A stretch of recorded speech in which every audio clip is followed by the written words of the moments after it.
Hello बच्चों, आज science में केमिस्ट्री में आपका जो चैप्टर चल रहा था रासायनिक अभिक्रियाएं एवं उनके समीकरण, इसमें हम देखेंगे कि रासायनिक समीकरण में अभिकारक और उत्पाद क्या होते हैं। ओके, मैंने इससे पहले भी आपको बताया था जो रिएक्शंस में रासायनिक समीकरण में जो बाईं तरफ लिखे जाते हैं वो अभिकारक, और जो दाईं साइड जो दो पदार्थों के मिलने से जो बनता है हमारा पदार्थ, नया पदार्थ जो बनता है उसे हम कहते हैं उत्पाद। इसमें देखेंगे किस तरह से मैंने आपको समझाया है। रासायनिक समीकरण में अभिकारक बाईं ओर लिखते हैं, ऐसे ही बताया था मैंने आपको। अभिकारक जो है बाईं ओर लिखे जाते हैं। एक से अधिक अभिकारक होने पर उनके बीच में, उनके मध्य प्लस का चिन्ह लगाते हैं। ठीक है। उत्पादों को समीकरण के दाईं ओर लिखते हैं। जो नया एक पदार्थ बनता है हमारा दो पदार्थों के मिलने से, उसे हम दाईं ओर लिखते हैं और इनके मध्य भी प्लस का चिन्ह लगाया जाता है। अभिकारकों तथा उत्पादों के मध्य एक तीर लगाया जाता है। मीन्स अभिकारक जहां होते हैं और उत्पाद उनके बीच में तीर लगाया जाता है, जिसकी दशा उत्पादों की ओर होती है। यह तीर अभिक्रिया की दिशा का बोध करता है। मतलब Mg, ठीक है, प्लस O2, मैग्नीशियम और ऑक्सीजन, ये है हमारे बाईं ओर लिखे गए हैं, तो इन्हें हम कहते हैं अभिकारक। और जो इनसे मिलकर नया पदार्थ बनता है MgO, मैग्नीशियम ऑक्साइड, ये हो गया हमारा उत्पाद। अब देखेंगे संतुलित रासायनिक समीकरण क्या है। किसी रासायनिक अभिक्रिया में भाग लेने वाले अभिकारक तथा प्राप्त उत्पादों में उपस्थित विभिन्न तत्वों के परमाणु की संख्या समान होने पर समीकरण जो है संतुलित रासायनिक समीकरण कहलाती है। आप देखेंगे कि क्या लिखा हुआ है कि H2SO4, सल्फ्यूरिक अम्ल और सोडियम हाइड्रोक्साइड, ये दो अभिकारक, इनसे बना है हमारा सोडियम सल्फेट Na2SO4 और प्लस जल, पानी। इस तरह से रिएक्शंस को संतुलित किया जाता है। इसके बाद मैं एक और रिएक्शन बताती हूँ आपको, फास्फोरस और क्लोरीन, ये दो अभिकारक, इनके मिलने से बनती है हमारी फास्फोरस पेंटाक्लोराइड। बैलेंस करेंगे तो इसी तरह से होगी 2P प्लस 5Cl2।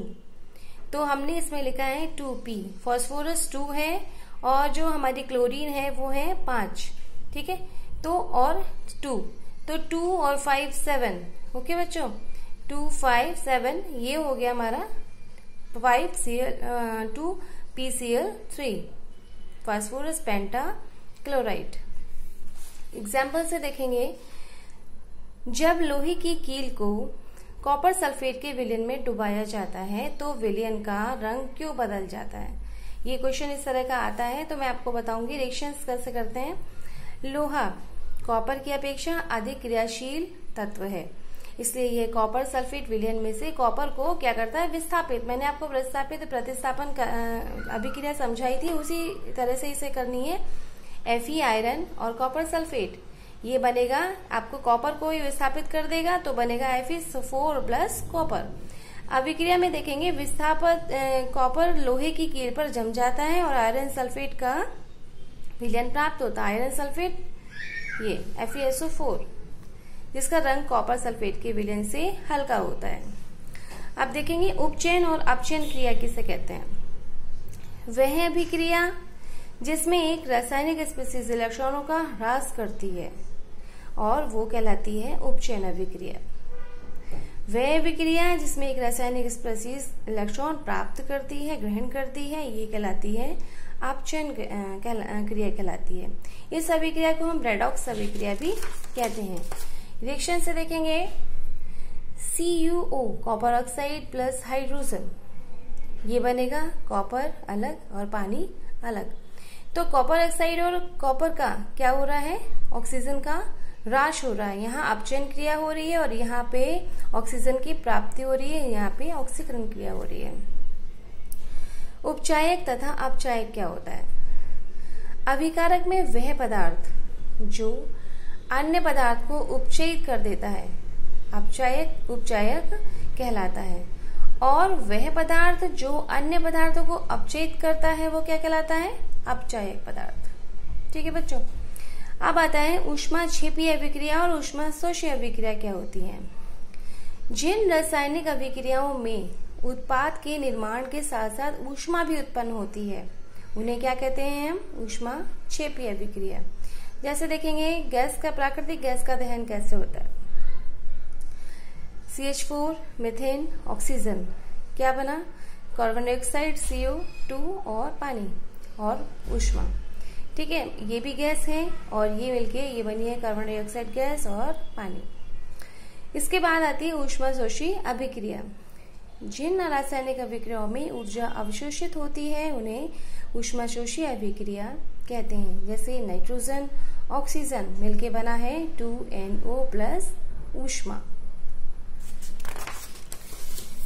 आप देखेंगे कि दैनिक जीवन में उपचयन अभिक्रियाओं के क्या क्या प्रभाव हैं, किस तरह से हमारे दैनिक जीवन में उपचयन अभिक्रियाओं का भी प्रभाव पड़ता है। सबसे पहले देखेंगे संक्षारण, जिसे कहते हैं जंग लगना। संक्षारण, जब कोई धातु अपने आसपास अम्ल, आर्द्रता यानी नमी आदि के संपर्क में आती है तब यह संक्षारित होती है और इस प्रक्रिया को हम कहते हैं संक्षारण। जैसे आप देखते हैं चांदी के ऊपर काली परत हो जाती है, तांबे के ऊपर हरी परत हो जाती है, ये संक्षारण के उदाहरण है। यानी इनके ऊपर इस तरह की परत का जमना ही संक्षारण कहलाता है। नेक्स्ट है विकृत गंधिता। जब वसा और तेल तथा उनमें बनाए गए खाद्य पदार्थ वायु की ऑक्सीजन से क्रिया करके या वायु के संक्रमित होते हैं तो ये ऑक्सीकृत हो जाते हैं हवा से, तो उनमें एक विशेष गंध आने लगती है, उनका स्वाद भी चेंज हो जाता है। इसी प्रक्रिया को हम कहते हैं विकृत गंधिता। ऐसे आप देखते हैं अचार, मुरब्बों या इनको खुली हवा में रखने से ये खराब हो जाता है। ठीक है, ये होती है विकृत गंधिता। आपको ये टॉपिक समझ में आ गया होगा रसायन अभिक्रिया। इससे पहले मैंने जो वीडियो दी है वो भी शायद समझ में आ गई होगी। अगर आपको कोई भी दिक्कत परेशानी होती है तो आप कमेंट बॉक्स में लिख सकते हैं। Okay, bye bye.